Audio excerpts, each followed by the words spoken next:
So my name is Keshav Mohan Raj. My student ID is 2010 MB BFS09. So the subject is strategy and global competitive environment, and I'm going to do an industry analysis. So these are the contents I'll be discussing in this assignment. And the hospitality industry in India has four segments: the food and beverages, travel and tourism, lodging, and recreation. So the other segments in the hospitality industry are jobs, which has jobs like waiters, porters, chefs, and so on. So the subsidiary jobs are catering services, food service management, event planners, and so on. And the educational purposes in this industry are accommodation, transportation, exhibition, and events. So the market size of the hospitality industry is 570 billion worldwide, with 7 lakh hotels and resorts and 16.4 million rooms worldwide. It actually contributes 8.81 trillion US dollars to the global economy. The Indian market of the lodging segment contributes 47% to the whole of the hospitality industry, which is expected to rise to 50% by 2022 because of the e-tourist visas available to the tourist in the recent years. So the key competitors in this industry are Marriott, Taj Hotels and Resorts, the Oberoi Groups, ITC, the Leela Palace, Hyatt, Lemon Tree, and Sterling Holidays. Oyo Rooms and Trebo Hotels are corporate companies which have come into the hotel industry to lease and franchise hotels. The hospitality industry is a high growing and cash flowing industry. It's a high monetary valued industry with their other segments. Food and beverages have already attained a 2.0 of their business. So we're going to see about the lodging segment of the hospitality industry. So the very famous trends in the hospitality industry in India are increase in international tourists and government initiative to improve infrastructure and landscape. So in the recent years, we have seen a lot of international tourists coming into India due to various events like music festivals, cricket, football, and much more. So the government has taken initiative to improve the infrastructure and develop the quality of the tourism in India. The landscape and sceneries are being developed by the government and brought into attraction to make the tourism a better quality in India. Smart rooms and controls have not yet come into the market, but these choices can hit a big highlight in the market once they come into the middle class of Indian people. The mobile check-in. So the mobile check-in is also known as contactless check-in, which is being followed and which is being favored due to this pandemic situation in the hospitality industry. The robots room service is not yet come into the market, but the makers believe that this robots room service can reduce the insufficiency of jobs in the room services. The tour planners and booking partners are the tour planning is like they plan a full tour for us. For example, the newspaper ads we can see about the Bangkok and Bali and the 4 nights, 5 days, they plan a whole trip for us, and the booking partners are very similar to them, but they are more flexible. The safety and hygiene has always been a trend in the hospitality industry where it they are and they will be a famous trend in the industry. So the chatbots are the offline customer executives, and they have been a very famous trend recently developed in the industry. The VR tours, the VR virtual reality tours are only meant for the luxurious and rich hotels which give unrealistic experiences and give an eyesight of those unrealistic experiences before the holiday. Healthy and organic foods. Organic is the new word of good food in India. So people believe in that word organic. So companies and hotels must be trustworthy enough to give them the good food. Social travel. Social travel, for an example, in an online platform, two social gangs coming together for one social event and traveling in that event. It's more like a biker gang and a biker gang coming together for going for a biker travel in a coastal trip or something for more than a week or something like that. So the pestle analysis. So the political factors in the hospitality industry in India are the travel ban is actually killing the tourism and the hotel industry. And in India, the government parties can change anytime. With the parties, the laws and the policies can change anytime. This is always a minus factor.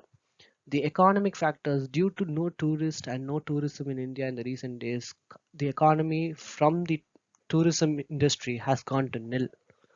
The socio-cultural factors, customers recently are interested in budget hotels.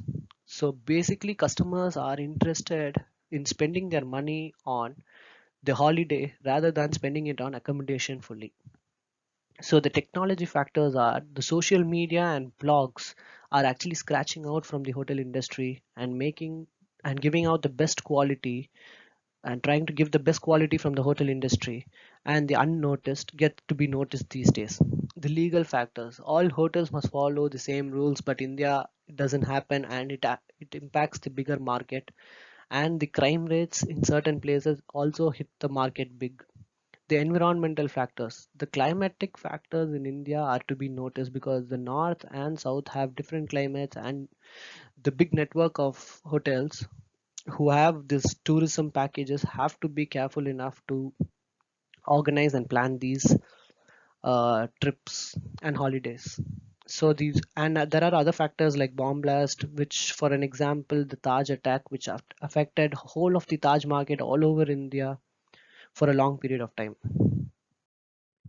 The key trends are leasing and franchising of living spaces. So in this leasing and franchising of living spaces, a corporate company takes over and franchises a hotel and pays so some sort of amount for it. So what happens is they become a big network in a short span of time. And the bigger thing happening in this market is they broke the stereotype of allowing unmarried couples into hotels. So this had actually come into the reports by saying that they have decriminalized by allowing unmarried couples. So they have rooms across the country, and this brings about more local tourism and budget trips with their prices being affordable and accessible. The booking sites or partners, for example, booking sites are like brokers who are who do the brokerage in between you and the hotel. So what they get is the payment commission and the hotel booking commission. So they have collaborations all across the world, and there are very easy payments. So for example, booking.com has 1,50,000 destinations around the world. It's not 1,50,000 hotels, it's 1,50,000 destinations. So it's a huge network where the price and quality are of our freedom and the increase in the business for hotels. It motivates international tourists and plan, and the main thing is the language barriers are broken in this scenario, where a Tamil guy from Tamil Nadu can travel up to Kolkata without knowing Bengali and book a hotel and travel and come back safely. So according to the acid test, we can see that booking sites, leasing and franchising, smart rooms and social travel are the four scenarios. So booking sites are of a greater impact where they satisfy the customers, they satisfy the hotels, and they satisfy themselves. So second scenario is the smart rooms, where smart rooms are yet to come in, but once they enter into the middle class market, they are going to be in the highlight. So leasing and franchising didn't have a bigger market once they entered the market because they were a totally a new concept into the country, but they have broke all the stereotypes by making a greater impact. The social travel has been most talked trend, but they are only a one-time hit and they cannot be sustainable. And sustainability is the most important thing in the hotel industry. As we can see in the graph, the social travel thing can be of a higher ratio, but they will go down and they will not be sustainable. The four quadrants I'm going to be talking about in the hotel industry is sole owners and hotel networks, leasing hotels and booking partners. So as we can see, the top quadrants are ownership. The sole owners and hotel networks are the owners in the hotel industry. But the bottom quadrants, leasing hotels and booking partners, are ideas and investors. They only invest ideas and only money.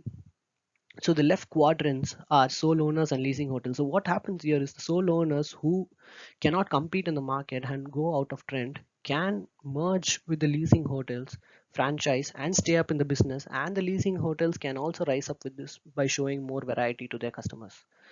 So in the right quadrants, the hotel networks and booking partners can merge because the hotel networks are usually a very luxurious, rich hotels. So basically, they can't enter into the middle class market of India. So these booking partners can make their prices, quality, and their policy visible to the middle class families and make a bigger market. And in a country like India, where local tourism is highly developing, this will help the hotel networks to a great success. So I would like to conclude by saying the hospitality industry and the lodging segment is a fast growing one in India with the proper technology. And the makers actually believe with proper technology, they can give customers the best satisfaction in future years. Sole owners and bigger network hotels, as I said, the quadrants must merge in order for a better change in the hospitality industry and the lodging segment.